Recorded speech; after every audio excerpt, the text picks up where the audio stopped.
दोस्तों, डायनासोर्स हमारे धरती पर राज करने वाले सबसे विशालकाय जीव थे, जिनकी कुछ प्रजातियां करीब 120 फीट तक विशालकाय हुआ करती थी। पर आज से करीब 66 मिलियन सालों पहले करीब 15 किलोमीटर विशालकाय एस्टेरॉयड हमारी धरती से टकराया, जिसने डायनासोर्स के लगभग सभी प्रजातियों का सफाया कर दिया। आपने डायनासोर्स के बारे में कुछ फिल्मों और कुछ वीडियो में देखा और सुना होगा, पर आज हम आपको डायनासोर्स से जुड़े कुछ रोचक और हाइपोथेटिकल सवालों के जवाब देने की कोशिश करेंगे, जैसे कि डायनासोर्स आखिर इतने विशालकाय कैसे हुए, क्या मौजूदा टेक्नोलॉजी का उपयोग कर हम डायनासोर्स को फिर से जिंदा कर सकते हैं, और अगर डायनासोर एक्सटिंक्ट नहीं हुए होते तो क्या एवोल्यूशन के जरिए हम इंसानों की तरह ही इंटेलिजेंट होकर सोसाइटीज का निर्माण कर पाते या नहीं। आज के इस वीडियो में आप इस तरह के सभी सवालों के जवाब जानेंगे। तो चलिए बात करते हैं उस वक्त की जब डायनासोर धरती पर मौजूद थे। आज से करीब 66 मिलियन सालों पहले वह दौरा था जब विशालकाय डायनासोर्स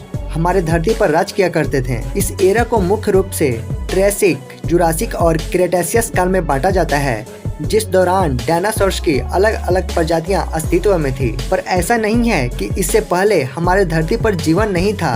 मेसोजोइक एरा से करोड़ों सालों पहले पर्मियन पीरियड में भी जीवों की लाखों प्रजातियां हमारे पृथ्वी के समुद्रों और जमीनों में राज किया करती थी। पर्मियन पीरियड के दौरान स्नैपसीड्स उस समय के मुख्य लैंड एनिमल्स थे। स्नैपसीड्स के अंतर्गत पेल्कोसोरस और डायमेट्रोडोन जैसे जीवों की प्रजातियां प्रमुख थी, जो कि हमारे धरती पर राज किया करती थी। ये जीव काफी हद तक आज के विशालकाय लिजार्ड प्रजातियों की तरह नजर आते थे। पर आज से करीब 252 मिलियन सालों पहले पर्मियन पीरियड के दौरान एक विशालकाय मास एक्सटिंक्शन हुआ था, जिस दौरान हमारे धरती पर राज करने वाले करीब 96% जीवों की प्रजातियां पूरी तरह से विलुप्त हो गई थी। और इस मास एक्सटिंक्शन को द ग्रेट डाइंग के नाम से भी जाना जाता है, जिसे हमारे पृथ्वी के इतिहास का सबसे भयानक मास एक्सटिंक्शन माना जाता है। इस दौरान हमारे धरती पर जीवन का लगभग अंत हो गया था। इस मास एक्सटिंक्शन के बाद जो जीव बचे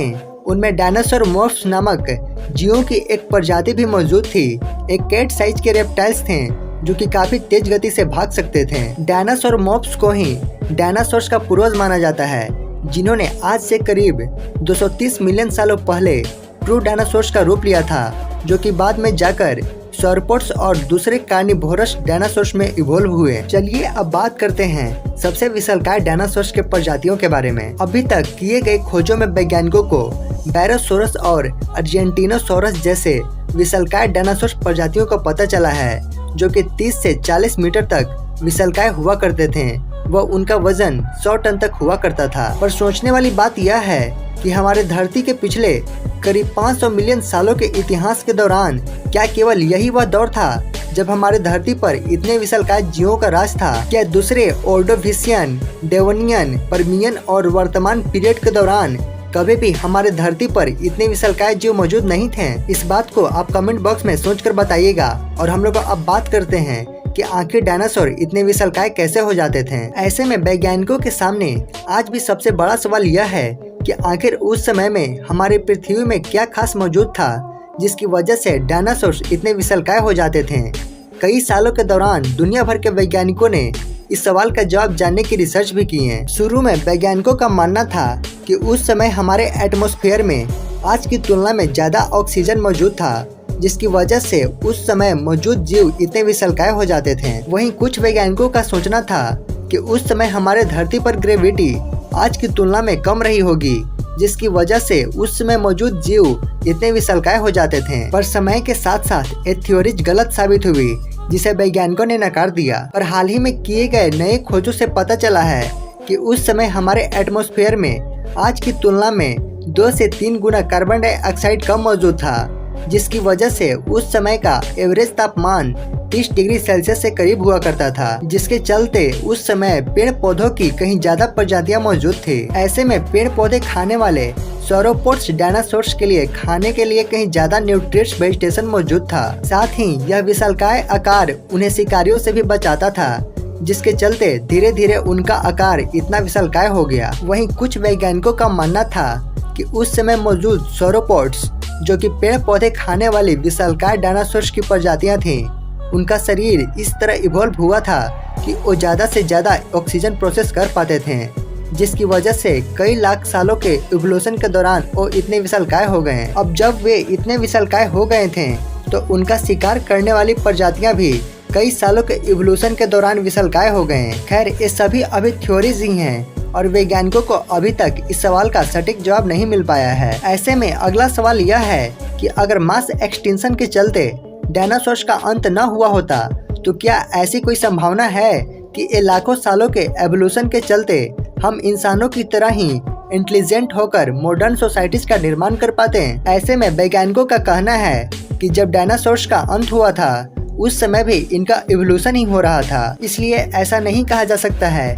कि वो इंसानों की तरह इंटेलिजेंट हो पाते हैं। चलिए अब बात करते हैं कुछ बुद्धिमान डायनासोर्स के बारे में। जी हाँ गाइस, डायनासोर्स की सभी प्रजातियों में वेलोसिरैप्टर जैसे रैप्टर्स की कुछ प्रजातियां उस समय मौजूद सभी प्रजातियों में सबसे बुद्धिमान थी। वेलोसिरैप्टर के पास न सिर्फ सबसे विशाल ब्रेन था, साथ ही साथ इनकी सेंस भी दूसरे जीवों से कहीं ज्यादा तेज थी। आपने इसकी कुछ झलक मशहूर जुरासिक वर्ल्ड फिल्म में जरूर देखी होगी, जहां इंसानों द्वारा वेलोसिरैप्टर को ट्रेन किया जाता है, जहां वो अपने इंस्ट्रक्टर की बात मानकर उसके आदेशों का पालन करते हैं। अब बात करते हैं अगर डायनासोर विलुप्त न होते तो क्या होता। वैज्ञानिकों के अनुसार फिल्म में दिखाई गई चीजें गलत नहीं हैं, बल्कि वेलोसिरैप्टर आज के कैट्स और डॉग्स जितने ही स्मार्ट और इंटेलिजेंट हुआ करते थे। और अगर डायनासोर्स का अंत न हुआ होता और वो उसी तरह इवॉल्व होते रहते तो हो सकता था कि वो भी बड़ा ब्रेन और कहीं ज्यादा सेंस डेवलप कर लेते हैं और कई लाखों सालों के एवोल्यूशन के दौरान वो इंसानों की तरह ही प्राइमेट्स का रास्ता अपना लेते हैं, जहां वो टूल्स डेवलप करना सीख जाते हैं, एक दूसरे से कम्युनिकेशन कर पाते हैं और साथ ही हमारी तरह सोसाइटीज का निर्माण कर लेते हैं। हालांकि इसमें कई सारे इफ और बट्स मौजूद हैं, पर अगर हम थियोरेटिकली देखें तो अगर डायनासोर्स का अंत न हुआ होता तो लाखों सालों के एवोल्यूशन के बाद हो सकता था कि वो इंसानों की तरह ही एक इंटेलिजेंट स्पीशीज बन जाते हैं। ऐसे में अगला सवाल यह है कि अगर आज से 66 मिलियन सालों पहले धरती पर राज करने वाले सौरोपोड्स डायनासोर्स का अंत नहीं हुआ होता तो क्या ये जीव और विशालकाय हो सकते थे। इस पर वैज्ञानिकों का कहना है कि संभवतः अभी तक किए गए रिसर्च से यह साफ है कि सौरोपोड्स डायनासोर्स न तो ज्यादा ऑक्सीजन और न ही कम ग्रेविटी के चलते इतने विशालकाय हुए थे, बल्कि इन्हें अपने बायोलॉजिकल और लाखों सालों के एवोल्यूशन के दम पर यह अपना विशालकाय आकार मिला था। ऐसे में वैज्ञानिकों के अनुसार जब सौरोपोड्स डायनासोर्स का अंत हुआ तब संभवतः वो अपने एवोल्यूशन के सबसे चरम पर थे, यानी उनकी बॉडी जितनी इवॉल्व हो सकती थी वह उस समय तक उतनी इवॉल्व हो चुकी थी और उस समय उनका शरीर उनके आकार और उनके फुट का परफेक्ट कॉम्बिनेशन था। और अगर वो इससे ज्यादा विशालकाय होते तो हो सकता था कि वो न तो चल पाते, न तो सांस ले पाते और न ही अपने शरीर को खड़ा रख पाते। यानी सीधी भाषा में कहें तो अभी तक किए गए रिसर्च से यह साफ है कि सौरोपोड्स डायनासोर्स एक्सटिंक्शन के समय अपने आकार के चरम पर थे और इससे ज्यादा विशालकाय होना उनके लिए संभव ही नहीं था। ऐसे में अगला सवाल यह है कि क्या हम मौजूदा टेक्नोलॉजी का उपयोग कर डायनासोर्स को फिर से जिंदा कर सकते हैं या नहीं। इस पर वैज्ञानिकों का कहना है कि किसी भी मरे हुए जीव को जीवित करने के लिए हमें सबसे पहले उसके डीएनए सीक्वेंस की जरूरत होगी। वैज्ञानिकों को खोज के दौरान खून चूसने वाले कुछ इंसेक्ट्स फ्रोजन अवस्था में मिले थे,